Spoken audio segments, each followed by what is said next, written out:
Ay, ano to? Mga buwaya. Gago. Marvin Agustin. Yes. Di ba last time nga nangako ako na gagawin kong intro si Marvin Agustin. I live up to my promise. So there you go. You're welcome. No, tumutupad ng promise. Bakit? Hindi ka na ba naniniwala sa promise? Ha? Depende sa nag-promise. Alam mo, I can't help but be cynical today. More than ever. Kasi dami kong deal sa mga tao lately. Parang nabubullshitan na ako eh. Parang nililimit ko na yung interactions ko with people. Alam mo yun, parang kailangan ilimit ko rin yung niche tuloy, sorry. Kailangan kong ilimit yung reach ko sa mga tao kasi dealing with a lot of people is a chore.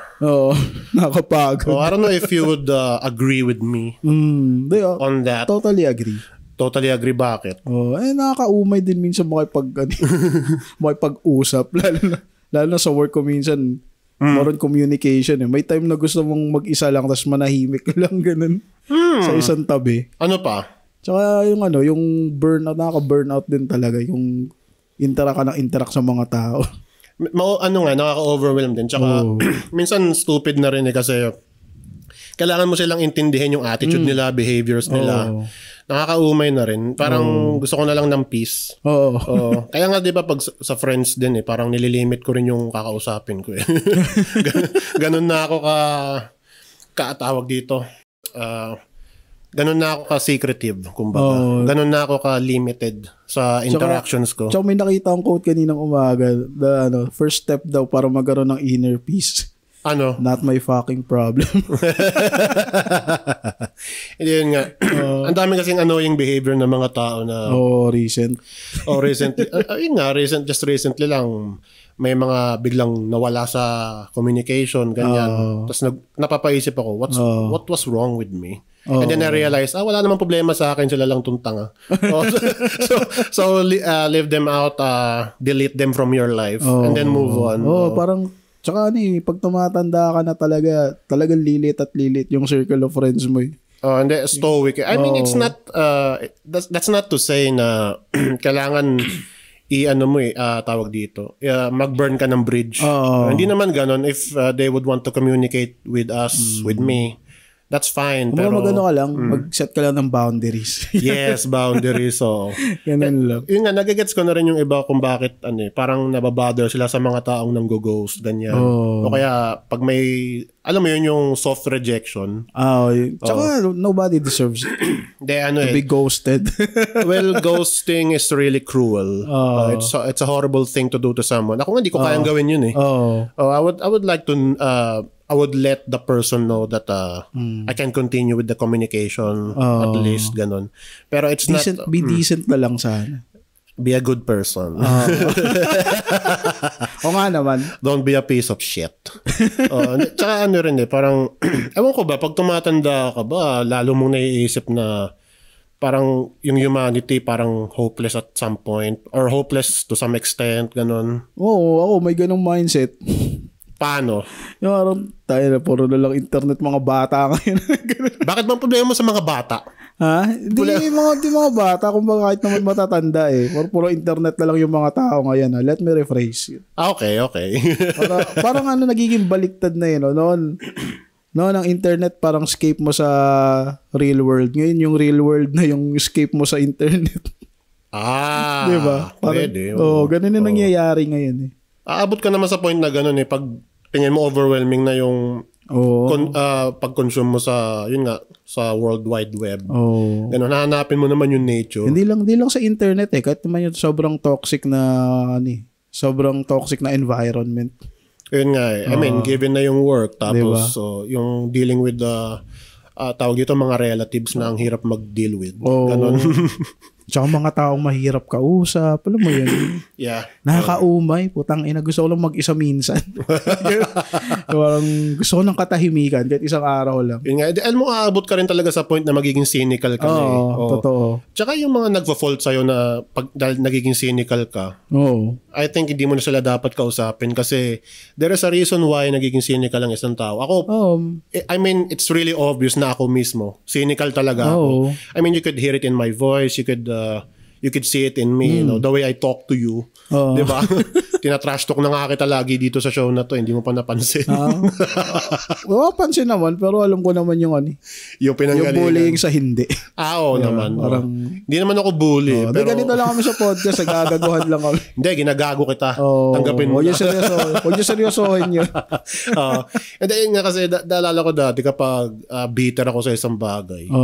For some reason, parang nafa-fault ako ng tropa ko. Or ng mga tropa mali ko. Yun. Mali naman yun. Then, nung time na yun, hindi nila mag-gets eh. Pero, nung tumagal, nag-mature din sila. Ganun. Nag-gets nila kung bakit. Later, nung nakaraan, Hindi, kasi marami nag-wrong sa akin talaga in the past.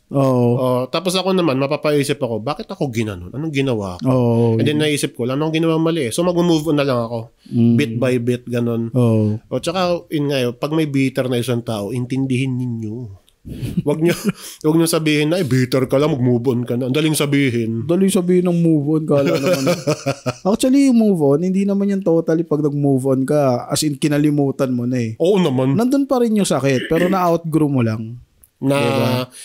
You got used to the pain. Hindi, siya, para siyang nasugatan ka, tapos nagka-peklat. Alam mo yun?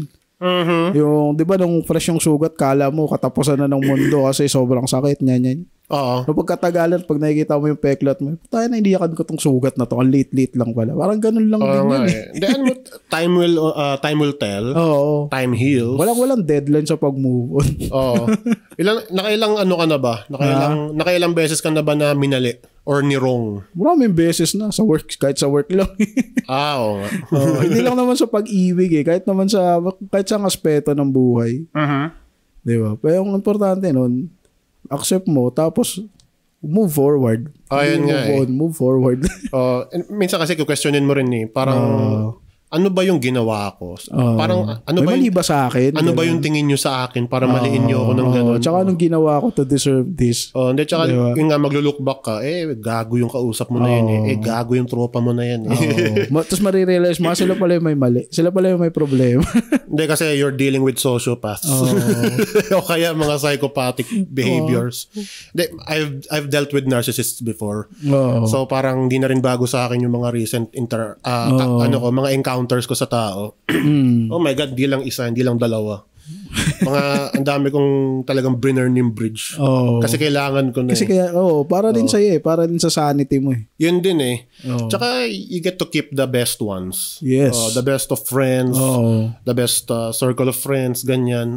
Nagme-make sense nga, di ba aling konti, basta tunay.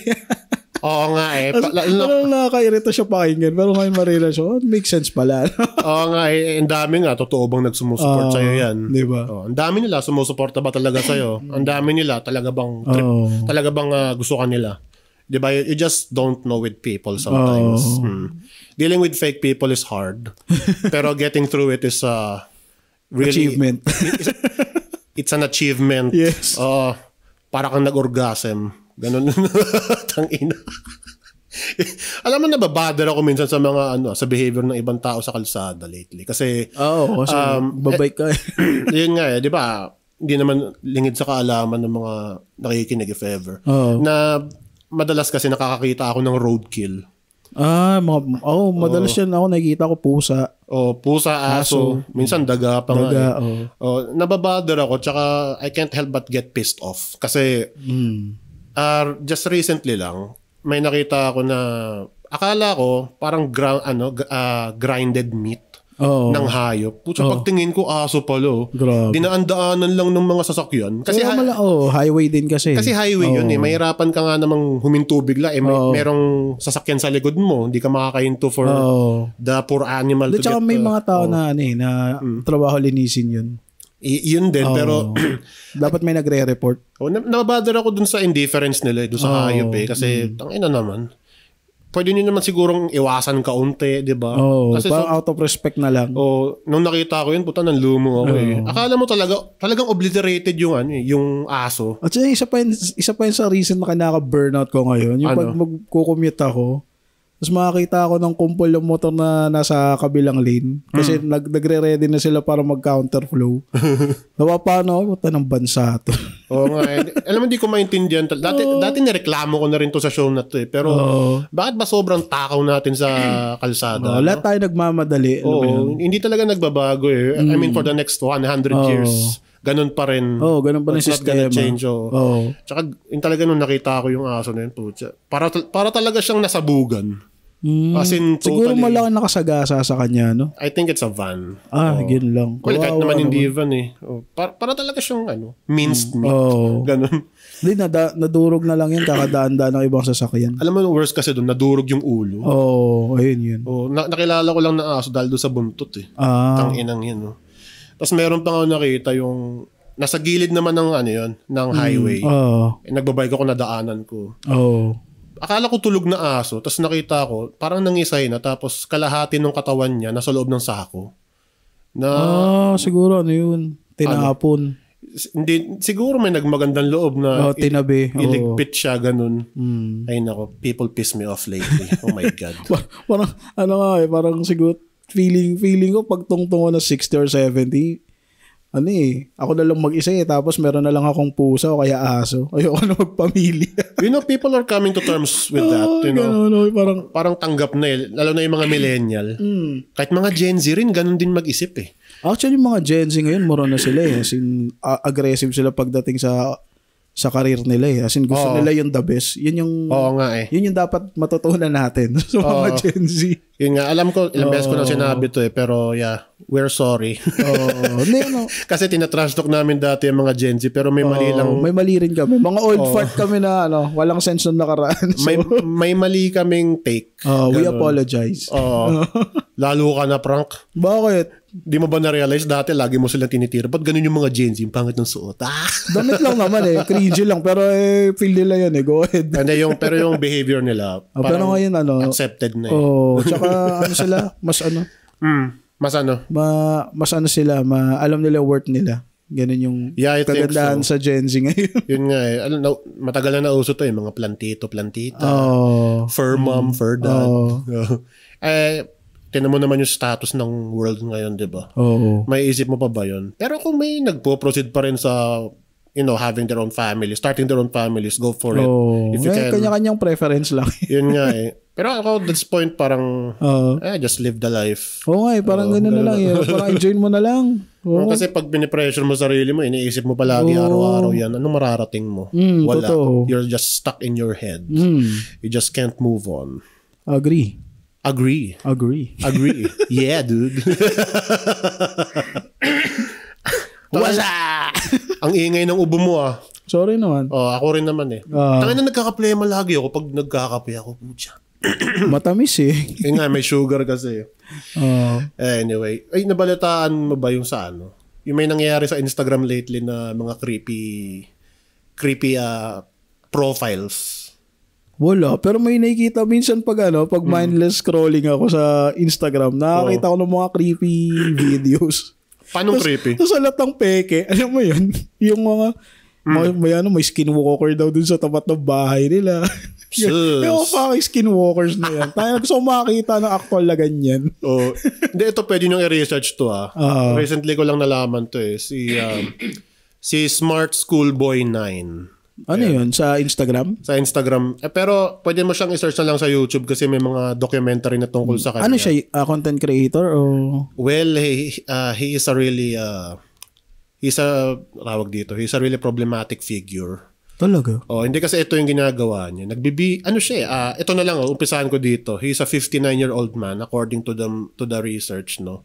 Tapos nagpapanggap siya na schoolboy in the United Kingdom. What? Tapos pag nakita mo yung mukha niya, naka-makeup siya, tapos sobrang luwang ng bibig niya. Ganon. Tapos nakasalamin siya. Tapos kamukha niya si Jeff the Killer. Ganon. Okay. Para siyang Jeff the Killer. Yung sa creepypasta? Para siyang ganon basically. Pero may salamin. And then, a little bit overweight yung itsura niya. And then, yun yung persona niya eh. I'm a kid, deal with me. Tapos lumalapit siya sa mga bata. Tapos, as in, actual na bata? Kasi nga daw siya, parang confirmed as a pedo. Tangina. A PDF file. Gagi. Pero hindi ko alam kung ano yung tawag dito, yung resulta ng investigation sa kanya. Kasi may mga nag-expose lang. Tapos Pero may mga naging, siya, biktima. Sana wala. Sana wala, Kumakalat na yun sa YouTube nung last time na nag-tune in ako. Medyo nabahala rin ako kasi pwedeng gayahin din yung dito. Ang dami pa namang engot dito na pag nakita, uy, pwede pala to, gawin ko nga. Yun nga. Diba? Gagayahin nila. At saka nagpapanggap siyang bata, which is really weird. Ang creepy. So, hindi lang basta creepy, talagang horrifying Terrifying siya na tao. Kasi we don't know what's going on behind the camera or off camera. Siya lang mag-isa. Meron pa nga siyang lunchbox. Sabi ko, wow. Very much in character to. Yan, kung trip niyo yung mga ganong ka-creepy na story, search niyo si Smart Schoolboy 9. Smart Schoolboy 9. Alam ko Smart Schoolboy 9. Kapupunta sa Pinas, tutupi kita sa walo. Wow, ang tapang. Joke lang. May mga trineten ka na ba na talagang pinanindigan mo? Hindi naman ako confrontational, pero once na dumating ka sa sitwasyon, kailangan mong you have to stand your ground. Ano ba yung nagpapatapang sa'yo? Papatapang sa'yo. Kapag kahit mga kapamilya ko, kaya kaibigan ko na nakante. Hindi ako hanggat maaari, iwas tayo sa gulo eh. Ako gusto pero pag nasa wall ka na, yung na-corner ka na, parang fight or flight ka na. Yes. Yun. I was about to say that. Akala ko dati influence sa atin ng fighting games yung tapang natin eh. Naalala mo yun yung naglalaro tayo ng Tekken. X-Men versus magkarakarate. X-Men versus Street Fighter. Oh boy. Applicable kaya sa totoong buhay yung special move ni Kazuya. Yung umiikot-ikot siya. Sabay Shoryuken. Kazuya. May ganun nga siya. Diba? Nakakahilo yan. Oo nga. Sinubukan ko yun in real life. Nahilo lang ako. Monta nga. Nung bata ako Mas realistic yung kay Paul Phoenix eh. Yung magcha-charge. Tapos susuntukan nyo ng sobrang lakas yung kalaban. Nagpa-fighting games ka pa ba lately sa arcade? Ngayon, pag stress reliever ko yun eh. Nga. Pero minsan pag nakita ko marami ng bata sa arcade, marami ng tao, uwi na lang ako. Gagi, kayang-kaya nila yun. Ang gagaling kayo ng mga bata ngayon sa games. Alam mo yung nakakainis ngayon kasi may Tekken 7 na sa arcade, di ba? May option doon na pwede kang mag-solo game or challenge ka dun sa naglalaro sa kabila. Ito minsan naglalaro ako at peace, may challenge sa akin. Ito sobrang galing. Buisit na yan. Kaya nga eh. Sinisilip ko eh. Hayop ko, panira ka ng araw eh. Pwede ka naman mag-solo game eh. Ang hilig kasi nila man-challenge sa Tekken. Pero effective din yun, therapy para sa akin. Yung pumunta ka sa sa Worlds of kaya sa time zone, ikaw lang mag-isa. Therapeutic. Tapos naglalaro ka lang mindlessly ng mga games doon. Yung mga shooting games, gano'n. Tawag dito, siyempre nalaro mo yata to dati, yung Marvel vs. Capcom 2. Naman. Yung 1. Ako 1. 1 tsaka 2. 1 tsaka 2. Ang angas kaya anong 2.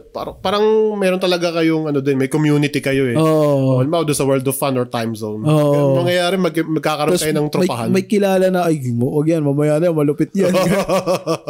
Totoo ba yung kapag nagsusuper ka sa arcade, yung nira-rampage mo yung buttons, yung ganun. Hindi, ewan ko. Hindi kasi pag nagsusuper, nakikita ko yung mga players talagang parang mga pro? Yung parang wina-wipe nila yung button para magtodo-todo yung super. Hindi ko alam. Hindi ko Casual gamer lang naman kasi tayo. Okay. Hindi naman tayo mga pro eh. Siguro addict yun. May nakikita akong ganun dati. Minsan nga gusto kong manood ng tournament yan, live. Parang saya eh. Ang lupit kayo ng Tekken tournament. Yung international tournament. Nakakatakot kalaban, mga Koreans eh. Ang gagaling. So si Ashland Ash ba yun? Di ko kalala yun. Yun siya yung, parang rags to riches yung story niya eh. Nag-champion siya sa Tekken tournament eh. Galing siyang Pakistan. Pakistani. Okay. Ayaw, Pakistani ba? Basta ganun. Basta something like that. Ako may friend ako na pro player, Marvel vs. Capcom 2. Talaga? Shoutout kay Raj. Ayun. Angas kasi tinakita niya talaga yung gameplay niya. ikaw yan. Nakaka-intimidate kaya yun? Oo. Sa totoo lang, kapag competition ng fighting games, iba eh. Tsaka sarap ng community kasi may chinichir kang player. Tapos nananalo ka, parang saya. Pero ang isa pa sa, medyo hindi ko lang feel to eh, yung pustahan. Ako din. Yung mga maliliit na pustahan sa arcade. Kahit naman nun sa Dota din eh, parang nagiging toxic yung community sa pustahan. Pag may money involved kasi tapos there's a lot at stake, asahan mo na. Di ba? Huwag ka na magtaka na yun nga, may nagagalit sa'yo kapag natatalo sila. Parang chess eh. Totoo. Di ba? Marvel vs. Capcom 2. Sino pinipili mo lagi dun? Marvel vs. Capcom? Oo. Sa 1? Sa 1 muna. Sige. Si Strider Shiryu. Strider Hiryu? Strider Hiryu tsaka Mega Man. O kaya si War Machine. Oo. Madadali kontrolin. Oo nga, no? Sa 1... Tsaka moron span sila eh. Moron. Pangmalayuan. Si Strider Hiryu yung magandang pang combo ng malapitan. Nakalimutan ko na yung character na yun. Sino? Si Strider Hiryu. Yung ninja na Hindi, nakalimutan ko na siya. Ngayon ko lang naalala. Hindi kasi siya. Ang story ni Strider Hiryu, parang may solo game siya na na yun nga, Strider yung kasi di bumenta. Kaya nilagay ng Capcom dun sa roster nila sa kaya Marvel vs. Capcom. Okay. Ako, nakalimutan ko sino pinipili ko sa 1 eh, sa Marvel vs. Capcom 1. Pero Marvel vs. Capcom 2, ang madalas ko talagang piliin, the all-time favorite of every player, si Cable. Kasi gagi pag binira ka ni Cable, tsaka yung lakas makabawas. Sino yung player na may malaking may malaking arko? Arko? Sino yun? Di ko alam yata. Sino yung para siyang pirate na babae? Ay, nakalimutan ko. Pero basta marami kasing character doon, di ko naman tsaka sa 1 si yung may malaking robot. Si yun? Si Jin. Si Jin, yun. Si Jin. Ang ganda rin pang combo nun. Nakakabuisit kaya. Tsaka si Venom. Nakakabuisit yun. Si Venom nakakabuisit din. Pag sinuper ka. Tsaka syempre, isa pa kong pinipili ko lagi si Wolverine. Wolverine. Berserker Barrage. Tsaka si Magneto. Yeah. Di ba may character selection mode dun sa Marvel vs. Capcom 2? Yung I wanna take you for a ride. Yung may kanta. Yung nakaloop lang. I wanna take you for a ride. Tapos Eurobeat. Eurobeat siya. Parang Eurobeat. Parang kahilera ng Boom Boom Dollar. Parang ganun. Mas iconic kasi sa akin yung 1 eh. Marvel versus Capcom. Yung sino ba may isang pinipili? Kasi di ba tatluhan yun? Yung isa yata parang si si Ryu. Si Ryu. Kasi may si Akuma. Pwede rin si Akuma. Pero doon sa tatlong karakter na yun, masarap pang combo si Ken. Si Ken? Mas mas agile siya. Para sa akin lang okay. Kasi pwede kang kumombo sabay, ang dali kasi nung super. Sabagay. Tapos, minsan si rin, ang lakas hindi, malakas talaga yun. Si Magneto. Si Magneto. Yung shockwave niya. Nakaka-bad trip pag yun yung kalaban ko. Pag yung bot lang yung kalaban mo. Ina nun. So, di mo maintindihan yung panira niya. Yes, Magneto. Ano sinasabi niya? Nakalimutan ko na Pero yun nga, memorable kasi yung mga old games eh. Naman. Retro games, may special place sa puso ko yan. sa generation natin. Pero baka ma-appreciate din ng mga next.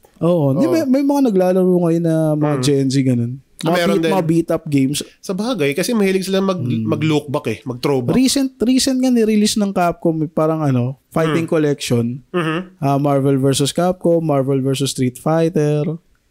Sa isang sa isang parang DVD ganun. Parang nakita ko yun, yung isang buong compilation. Tapos in-include nila yung The Punisher na game. Naalala mo yung The Punisher? Yun. Like, favorite ko yung game na yun. Teka, may iba tayo saglit. Alam mo yung SNK, di ba?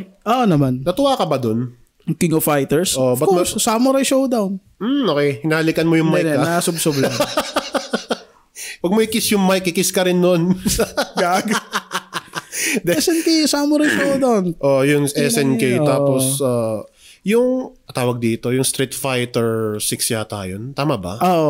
Hindi ko kasi nilalaro talaga yun eh. Tsaka ang ganda ng artwork ng SNK, no? Yung parang realistic sila.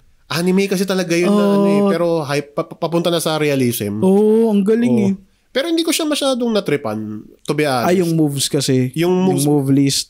I mean, I appreciate the artwork, the fights, pero yung gameplay hindi ko feel. Parang nasanay kasi ako dun sa sa ma-action talaga na Marvel vs. Yung mabilis, yung pass Mga fast-paced na game. Yeah, fast-paced. Tapos yung yung X-Men versus Street Fighter. Oo. Mas classic yun. Kasi, yung Marvel, yung Marvel superheroes. Yung ang main, ang final boss si Thanos. Hindi ko nalaro yun. Kasi yung bawat game nun, makongolekta ka ng stone. Okay. Maganda rin yun eh. Sa yung X-Men, Children of the Atom. Hindi ko nalaro yun. Maganda yun. Hindi ko na natalo. Yan, naalala ko dyan sa amin. Pinipilahan yung game na yun. Yung Mortal... sorry. Tapos yung pa nun, yung pinakamagaling, napapalabas siya si Akuma dun. Okay. Sa X-Men. Ginagamit mo ba dati si Cyber Akuma? Hindi. Nagagamit ba siya dati? Alam ko, boss lang siya. Napapalabas mo siya eh. Napapalabas lang? Napapalabas siya. Ewan ko sa mga pro gamers dyan. Ano bang story nun? Ba't may Cyber Akuma? Nalala mo? Parang namatay si Akuma, tapos siya, parang ni-revive siya into Cyber Akuma. Okay. Meron pa nga Cyber Zangief eh. Talaga? Oo, meron pa. Di ko alam yun Oo. Noise. Search mo. Cyber Akuma. Ayun, tapos yung isa pa pala, nakalimutan ko banggitin. Si Spider-Man. Spider-Man, Ang lakas din niya sa Marvel versus Capcom. Yung niya, Ultimate Spider. Yung tawag dito, yung mag-X siya, ganun. Ang lakas din nun eh. And then yung Mortal Kombat ba, na-appreciate mo ba yun? Yung mga ngayon parang yung mga bagong, yung mga games nila ngayon, parang nagre-rely sila sa hyper-violence.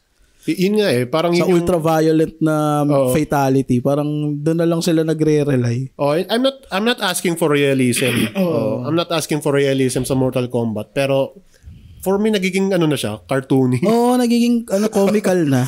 Tapos kung sino-sino na yung ini-include nila sa roster. Biglang may Homelander, may Rambo, may Spawn, may Peacemaker pa nga may Peacemaker. Sino pa kaya i-include nila doon? May nabasa nga akong meme, yung Mortal Kombat daw, parang anong game to ng Nintendo? Parang parang tawag dito. Anong game to? Yung tanong ka ng tanong sa akin, di ko nga alam. Basta yun. Sorry. Nintendo na Nintendo game ng mga tito. Kasi puro mga 80s action hero yung pinapalabas sa Mortal Kombat. Oo nga, kasi nandun din si Rambo. Terminator. Si yung Robocop. Yun si Robocop. Nga Diba? Dapat include na rin nila si Chuck Norris. Diba nandun din siya? May Xenomorph din dun. Meron. Yung Alien. Diba? Alien pa nga yung pangalan eh. Alien pa yung pangalan. Di man lang inano na Xenomorph. Oo nga eh. Ang inang yan. Ang dami kasing pwedeng alien. Anong alien? Sinong diba? alien? Tsaka may hierarchy yun eh. Yung Xenomorph eh. Basta meron silang family tree parang ganun. Sino dyan? Saan doon? Oo nga. Sinabi lang alien. Xenomorph. Dapat include yun eh. And tapos, yung dating Mortal Kombat, yung PS1. Yan, maganda yun. Yun yung na-appreciate ko eh. Yung, siya, yung frame by frame na, yung yung process ng paggawa, nag-hire talaga sila ng martial artist, tapos nag-propose sila ng... Yeah. Yung nasa green screen ba yun? Nasa green screen. Yung tawag dito, yung movie ng Mortal Kombat. Nakakatawa lang talaga tingnan din. Alin yung luma? Yung 95 na Mortal Kombat. Yung 95, Kasi sobrang hyped nung Mortal Kombat that time. Tapos ginawang movie. Yung pangit eh. Your soul is mine. Your soul is mine. Iconic. Nakakatawa yung scene na yun. Hindi siya nakakatakot. Comical eh. Si Shang Tsung. Memeable eh. Memeable. Sino ba yung actor niya? Si Kari Tanaga ba yun? Basta, Kari Hiroyuki Takagawa, something. Basta siya si Heihachi sa Tekken na live action. Oh my God! Yung Tekken na movie, tangina. Ma-appreciate mo yung yung effort nila eh, pero it just can't be done. parang nag-hire lang sila ng mga cosplayer na nag-martial arts. Oo nga eh, kaya nga. Ganun yung nangyari eh. Joke time dun yung Steve Fox eh. Oo, pangalan nun, sino actor na yun? Si Luke Goss. Oo, inang yan. Siya yung naging mentor ni Jin. What the fuck? Kaya nga sabi ko, did I miss something in the lore? Kaya nga eh. Ang ina nito mga to, parang nagmarunong pa eh. Mucha nirelease lang naman si Steve Fox sa Tekken 5 eh. alam ko sa 4. Tekken 4, oo. Kasi boxing. Anyway, fuck that movie. Tapos, nung sama mo yung Dragon Ball. Dragon Ball Evolution. Tangina nyo. I would like to wipe my ass with that film. Tapos, ito, pinaka-memorable sa akin na Tekken 3. Kasi doon tayo lahat nagsimula sa PS1. Yung Tekken 1 and 2 parang pangit pala nito. Ako na nagulat ako niyo, may Tekken 1 pala tsaka Tekken 2. Oo nga. Obvious naman na may Tekken 3. So siyempre may isip mo may 1 and 2, di ba? Tapos yung trailer ng Tekken 1 yung si Heihachi parang tumatay. Tapos ang pangit pa nung quality. Ano mo nakakatawa sa Tekken 1? Yung mukha ni Kazuya, yung nakangiti. Tsaka yung naglaban sila. Hinulog siya sa bangin. Doon din ba yun? Doon din. Parang nakita ko rin sa Tekken 4 trailer yun. Kasi wala si Kazuya sa Tekken 3. Wala. Nakafocus kay Jin Kazama. Kay Jin Kazama. Gusto ko dun yung voice over nung Tekken 3 nung Tekken 3. Round 1. Fight. Tapos yung pinaka-favorite ko nung sa Tekken 3 siguro si Warang. Ako din. Maganda yung pang-combo ni Warang. Warang or si Lo. Tapos pinaka-annoying character para sa akin si Eddie. Talaga si Eddie? Dami gumagamit Tapos okay. button mash ka lang. Si Lei Wulong. Si Lei Wulong, si Trunks. Tawag ko dati si Trunks. Ako tawag ko dun Jackie Chan Jackie Chan. Kasi, Lei Wulong. si Lei Wulong. Ano naman siya base talaga siya kay Jackie Chan yung tinutukoy mong Trunks, si Lee. Si Lee, si Lee Chaolan. Si Lee Chaolan. Wow, arcade game talk. Nice. Tangina, na-miss ko to Pero yung sa arcade games din, memorable din sa akin talaga bukod sa Dance Dance Revo, yung House of the Dead. Naman. Yung 1. Yung 1 and 2. Nakatakot yung 2, ang hirap tapusin. So yung Time Crisis. Time Crisis 4. Yung Time Crisis 1, pinaka-interesting kasi talaga may time limit ka, mauubos at mauubos. May Time Crisis pa rin sa Santa Lu. Minsan pag na-stress ako naglalaro ako. Yung lumang hindi bago na yun anong bago? 4 ata yun, Time Crisis 4. Matagal na rin yun alam mo, late nga tayo Pag itong Pilipinas, late tayo lagi sa mga arcade games. Kasi nalaman ko yung tawag dito, yung Time Crisis 1, 1995, 96 yata ni-release sa Japan. Tapos dumating siya dito. 2000 na year 2000 na. Ganun. 2001. Ganun. Mga ganun. Late tayo lagi. Tapos yun pala, pinaglumaan lang ng Japan yung ginagamit natin. Yung basura nga nila, di ba? Ginawa surplus dito. Yun nga oh my God. Japan. Nasa different topic. Tapos, yun nga, syempre, yung mga tawag dito, yung pupulot ka ng stuffed toy sa loob. Yung claw machine. Yung claw machine. Alam mo, rigged yun, yung claw machine. May nga dun. Fuck that game. Tingin ko nun scam yun. Kaya nga uubusin lang yung credits mo. Tanginang yan. Para lang sa isang pirasong pipitsuging stuffed toy. Bumili ka na lang sa Blue Magic. Nga. May Blue Magic pa naman. I-Shopee mo na lang. Shopee mo na lang. Hindi, dati kasi it's something else Kasi pinaghirapan mo. Kasi carnival type yun Parang you win a prize, here's your prize. Ganun. Pero hindi ko masyadong na-feel yung perya dati. Hindi ako laking perya, laking arcade kasi ako ako, bihira lang din. Na-try ko lang mag-color game so nanalo ako. Sa'yo pala. Mag-ano? Color game. Color game. Yung yung maglalabag ka ng pera dun sa iba't ibang color. Tapos meron silang parang dice. Okay. Paikutin. Kung anong kulay yung lumabas, lahat ng pera dun. Interesting. Yun nga, sana nga naranasan ko rin yun kasi yun nga, hindi lang ako nadadaan dun. Alam mo naman ng mga pistahan dito. Pero rin naman, siguro ma-appreciate ko rin yun if ever, back in the day. Ngayon, pag may pera ka na, ma-appreciate mo. Yun nga minsan nga marirealize mo parang very pala tayo nung time na yun, nung bata tayo. May privilege pa rin tayo kasi not everybody gets that privilege. May iba na bata pa lang, pinagtatrabaho na. Diba? Yun nga alam ko, nabalitaan ko yung sa pala. Hindi ko nabalitaan, matagal ko nang alam to. Yung sa North Korea, grabe. Tawag dito, yung mga bata kasi dun, ito na lang, medyo dark na topic, sorry. From arcade to, ganito kami ka-random. Hindi, yun nga, kasi yung sa North Korea dun, yung mga bata sobrang sobrang dangerous ng buhay nila doon. Kasi hard labor sila doon. Hindi yun yung nalaman ko eh. Ano? I don't know what you're talking about just yet. Ingay nun ah. Sorry. Ay, hindi kasi, di ba may problema sila sa pagkain lagi. Famine. Lagi silang starved. Talagang poverty talaga. As in. Kinakain daw ng mga bata doon. Kung di grasshopper, tawag dito, daga. Kumakain sila ng maliliit na daga. Ganun. Diba sino ba yun yung tumakas sa North Korea? Si Yeonmi Park? Yung napakinggan ko siya sa Joe Rogan. Grabe experience niya doon. Alam mo nung pinapakinggan ko yun, tangina men, parang di ako makagalaw sa upuan ko. Doon mo marirealize gaano ka sa mga tao. Yan nga eh. No? Sobrang, hindi nga ako nakatulog na maayos nung grabe yung pinagdaanan niya. Nung narinig ko yung story niya, si Yeonmi Park. Kasi siya na rin kasi nagsabi na kahit sila daw, kahit mga adults, kinakain daw talaga nila mga daga.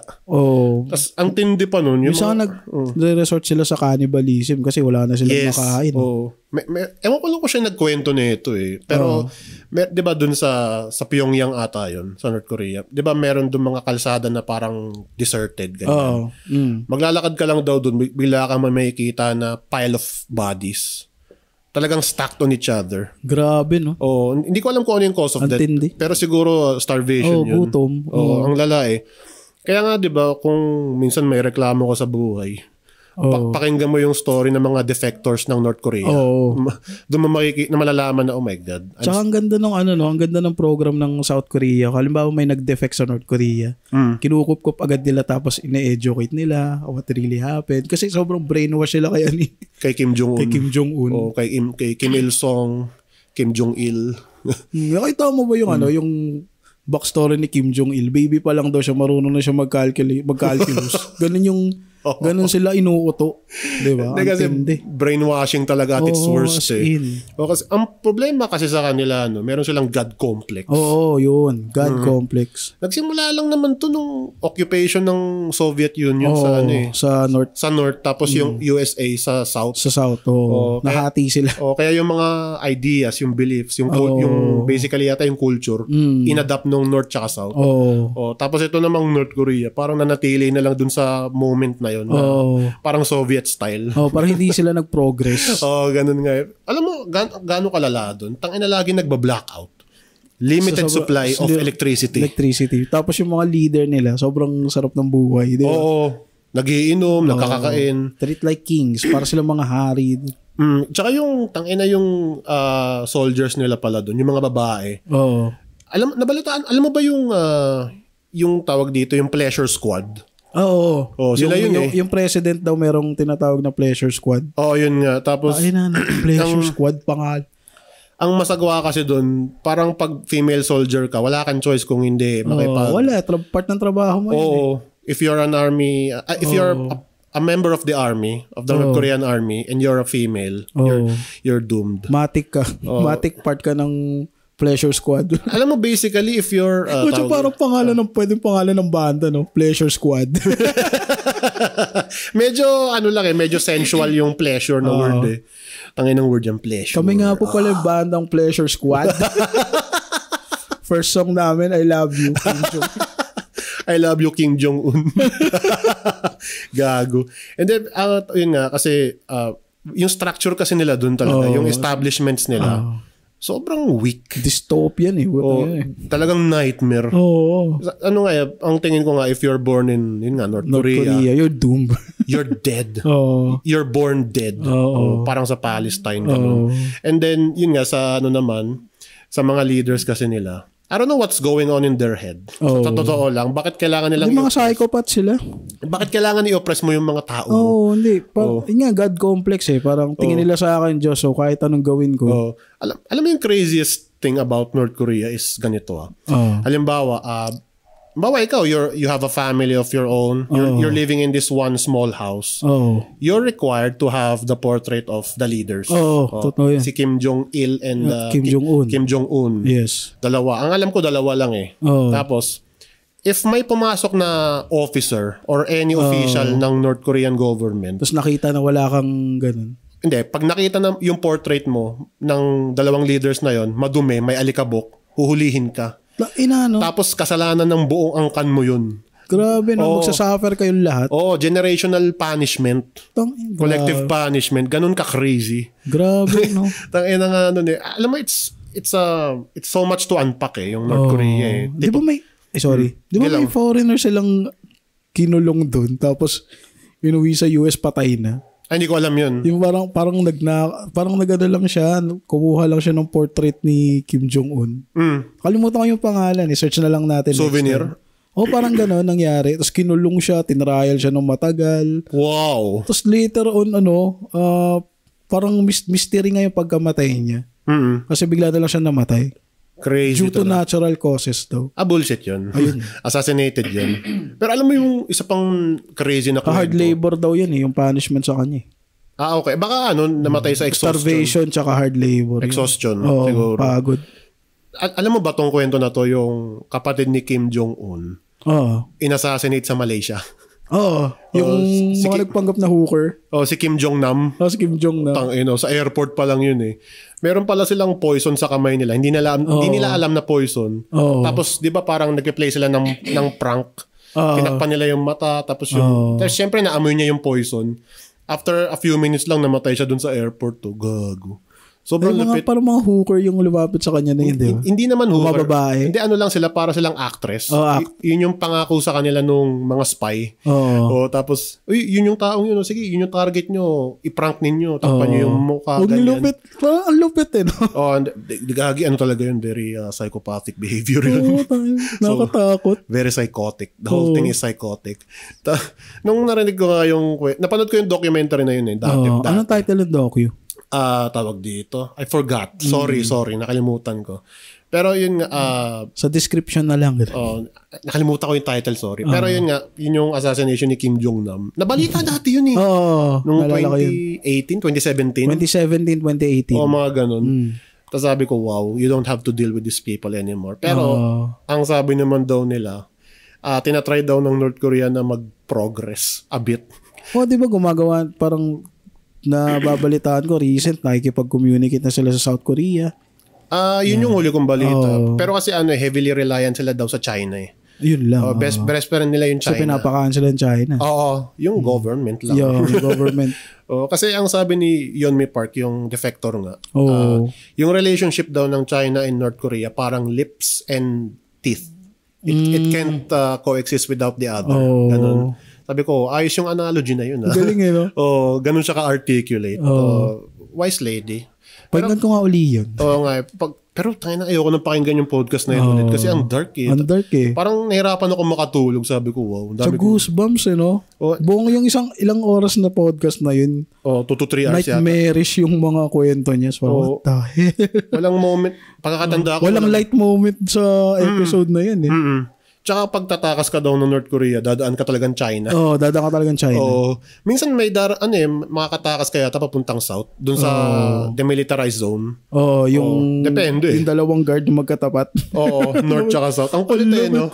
Isang apak mo lang South Korea na. Isang apak mo lang sa kabila, North Korea na. Ang galing eh. Sa maling galaw mo dun, may mamamatay eh. Yun nga eh. And tsaka yung internet pala nila dun, pre-recorded na. What? Pre-recorded internet. Paano pre-recorded? Basically, dinownload lang nila yon, tapos hindi siya updated. What? Kasi nga puro propaganda lang. Hindi siya yung live internet na real time nag-a-update. Kumbaga super filtered pa rin. Kahit sabihin mong may internet. Hindi siya real time nag-a-update. Ganun, parang kung ano yung alam mo yung mga ini-scan natin na hindi ko alam yun dito. Yung mga ini-scan natin na information sa library na luma, isa newspapers. Parang ganun. May ganun ba dito sa Pinas? Wala yata Meron pa rin. Nakikita ko lang sa sa movies eh. Tsaka may newspaper pa rin naman sa Pilipinas. I mean yung ini-scan mo sa screen. Yung ganun, yung mga old files ganun. And then yun nga tawag dito. Hindi ko alam kung paano sila makakaalis sa ganung situation. Walang ba? Feeling ko hindi ganun na lang 'yan. It is as it is. Parang ganun. It is what it is. It is what it is. Kasi you're putting the people on chokehold. Ganun, parang strangled sila forever. Hanggang nandun yung kalanan na namumuno. Ganun pa rin yun. Pero I won't say North Korea is overrated or underrated. May ano pa ako dyan, sa overrated, underrated shit na yan. Pag overrated, parang overwhelming naman na i-consume tong media na to. Pag underrated, gusto nilang i-push para sa stardom. Parang minsan walang gray area, di ba? Nagiging distorted na yung idea. Di ba? Overrated. Ano ba yung overrated sa underrated? Minsan hindi nila alam ibig sabihin ng underrated sa overrated. Ang intindi ko lang doon dati, pag overrated, sobrang sikat pero hindi naman maganda. Pag underrated, sobrang ganda pero hindi sikat. Hindi sikat. Parang ganun. O kaya naman, it deserves its flowers, yung underrated. It could be a number of things. Yun nga eh. Si Maria Ozawa ba overrated tingin mo? Kasi sumisikat na naman siya dito eh. Kilala ko si Maria Ozawa, bata pa ako. Sino bang hindi nakakilala sa kanya? Dude, ang tatanda na natin. Huwag na tayo magpakaano dito. si Maria Ozawa ang patron saint ng mga nagbibinata ng early 20s. Diba kayo? Para as an actress dito, I don't know, di pa ako nakakanood ng ano niya eh. Well, ano lang, parang gets ko naman yung appreciation sa kanya kasi she's beautiful and all. Pero kasi natatawa lang ako sa kanya minsan. Bakit? Kasi parang iba yata yung intindi niya sa kasikatan niya dito kasi ang alam niya sikat lang talaga siya pero hindi yata siya aware siguro na sikat siya dahil sa naging porn star siya. Dahil sa work niya noon. Pero yung past niya hindi naman niya na ginagawa. At retired naman na siya eh. Biglang naalala ko lang kasi yun nga parang may time na parang overrated siya, ganun.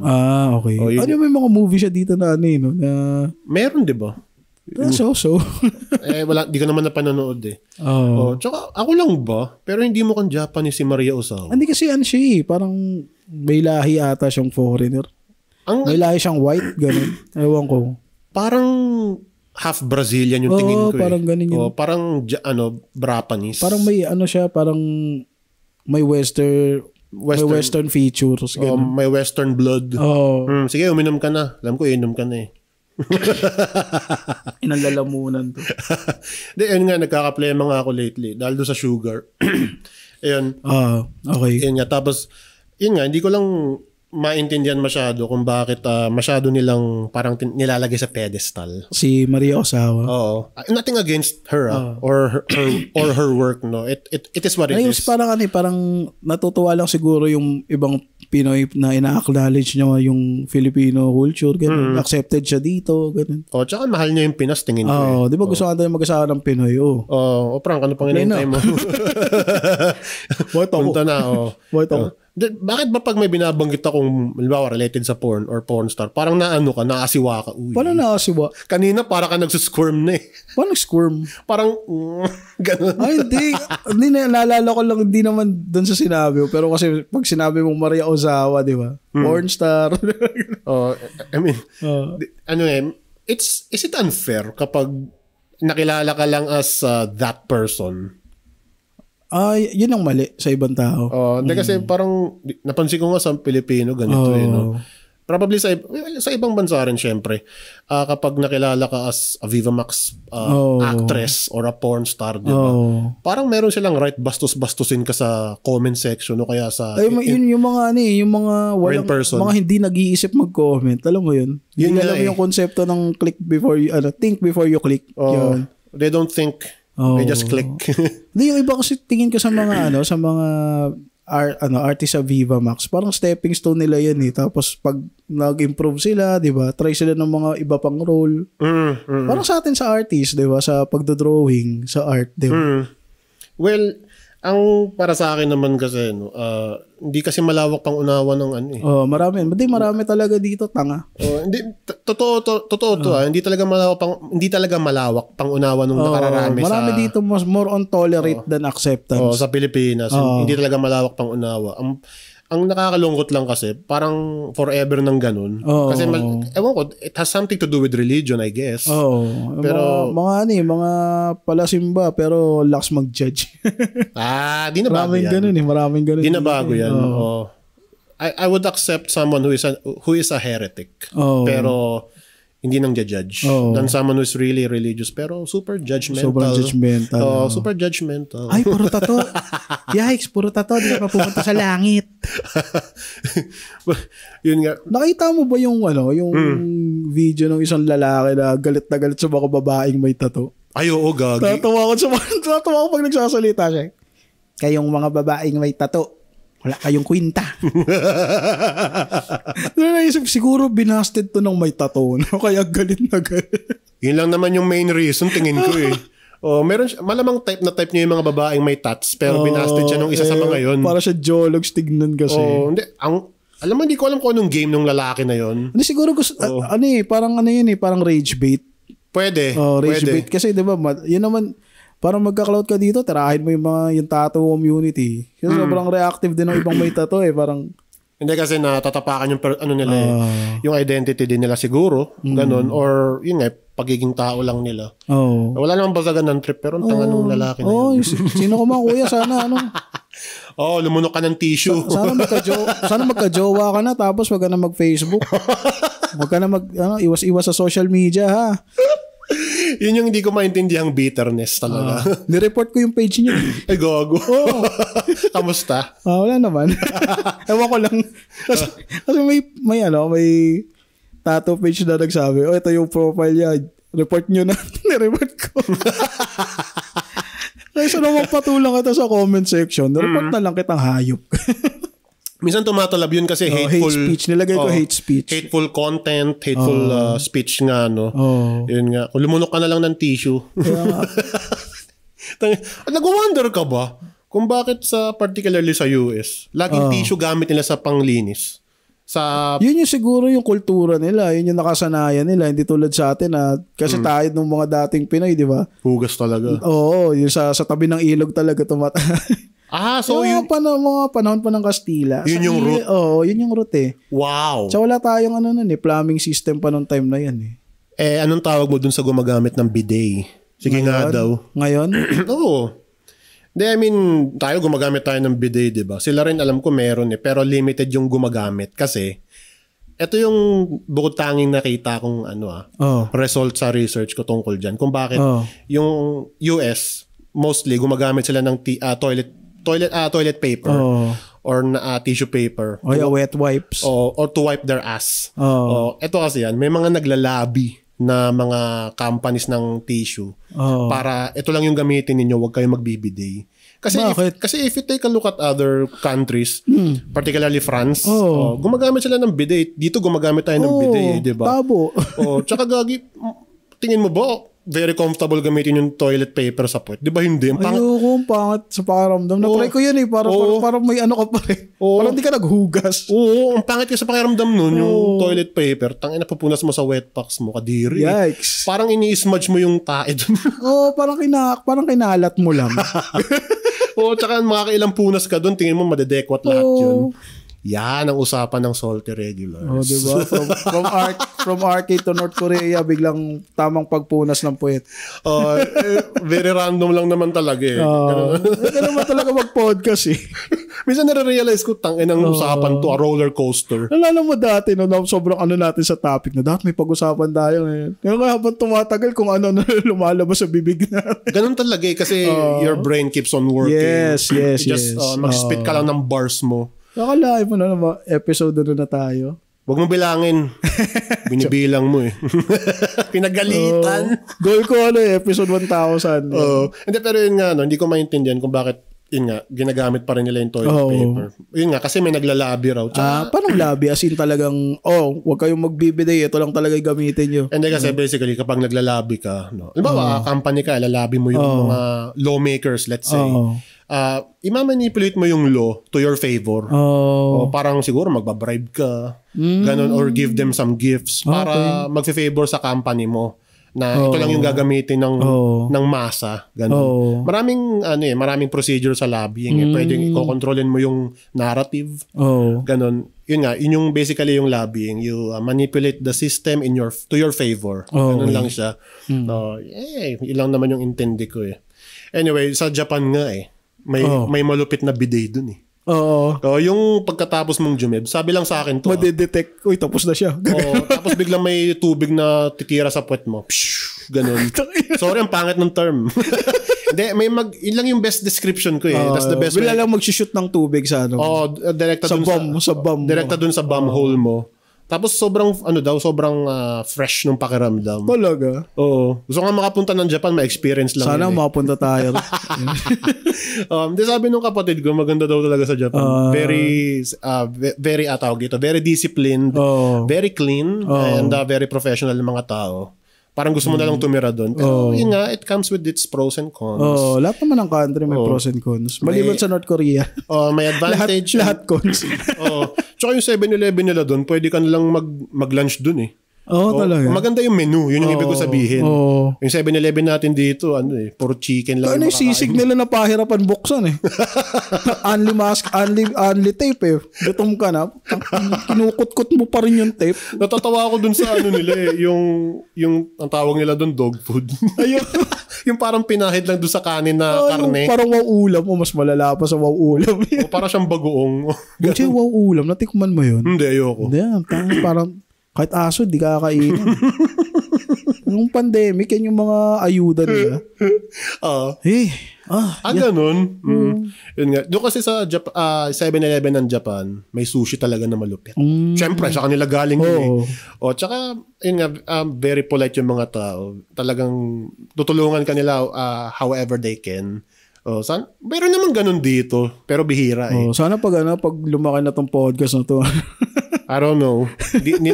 Parang ginagawa na lang natin to. For leisure na lang. Hindi, for fun eh. To be honest, wala nang kaming kahit na sana lumaki to yun. Huwag kang iiyak. Ang ina mo kanina ka pa, gusto mo mangyari. Sabakin mo na ako, dali. Yan! Joke lang. Dahil yun nga, parang yun nga, for fun na lang talaga to eh. Leisure na lang, leisure. Just do this for fun. Bonding, ganun. Ang pangat ng term, bonding. Parang parang mahalay eh. Dahil nga, pero trip mo bang mag-travel sa Japan? Oo naman, goal ko yun. Isa yun sa mga pangarap ko puntahan. Tsaka, gusto ko patunayan na walang subtitles pag nandun ka na. Tsaka totoo ba, lahat doon blurred? Gago. It's a joke namin sa office yan. Pixelated. Ay, Japanese blurred yan. Parang pangit ng perception dahil doon eh. May reason kung bakit eh. Di ko pa lang talaga nare-research. And then, yun nga, yung sakura blossom ba yun? Sorry makita in person yun eh. Tsaka yung tubig daw nila doon, parang talaga, very crystal clear, may koi fish pa. Totoo ba yun? Siguro. Sobrang linis ng mga Japanese eh. Yun nga eh, very tawag dito. Pristine. Yung discipline talaga nila the best. Parang gusto kong gawin sa Japan if ever makarating ako dun. Pumunta tatambay ako sa mga animation studio. So makita yung process nila. Oo, sa anime. Sa anime. Kung paano nila ginagawa. Pwede kaya yun? Mag-studio tour ka. Hindi ko alam. No, kasi private yan. May mga NDA dun eh. Kasi baka mamaya mag-leak, di ba? Baka mapitikan mo ng pictures yung gusto ko maging animator dun kahit mga 3 months. kung kakayanin ko yung 3 months. May 1 month pa lang, ayoko na. Balik na ako Pinas. Hindi, pero yun nga, maganda siguro simulan mo ng vacation. Tapos testing mo, test mo yung waters. Ganon. Anyway, yun nga lang naman yung sa akin sa Japan. No? It's nabalitaan ko rin pala, parang yung population ng Japan nagde-decrease. Kaya nga so kailangan talaga tayo dun. Kailangan ka dun. Puntahan mo. Kunyari ka ba eh. Hindi Pero para sa akin, ito opinion lang naman to. Iba talaga yung appeal ng Japanese women. May something sa kanila. Parang pinanganak silang cute, sabi ni baka nga pinanganak na cute. May something sa kanila eh. That's not to say na yung ibang lahi, hindi naman, less, or you're not less. Pero may something sa kanila na tawag dito, appealing lang talaga. At least for me it is. Among sa Southeast Asia. Tawag dito. Nabuha na. Gago. Pinema ka na. Ano pa bang gusto mong i-topic ngayon? Alin? Anong alin? Sige, topic mo. Mga Tumalsik ang tubig ko. Sige, go. Chernobyl, pag-usapan natin. Chernobyl, mga disasters. magwa 1 hour na tayo na ba? Pero yun nga, siguro next episode, pag-usapan natin Chernobyl disaster. Yes. And siguro stay tuned if you want to hear about that. Siguro, if it would take much of your time and you're interested, please. Ganun na lang. Please subscribe. Kanina, sasapakin mo na ako, no? Alin? Kanina. Hindi. Di ba gawin yun? Mga sinasapa ko yung mga nang-ghost. At least ako, ina-acknowledge ko na nabubuli yata kita. Yun, manipulative din ako. Anyway, thank you very much for listening. Thank you. Yeah, that's it for today. See you next episode. Yeah, see you next episode. Check us on Spotify if you like the audio. And we're out.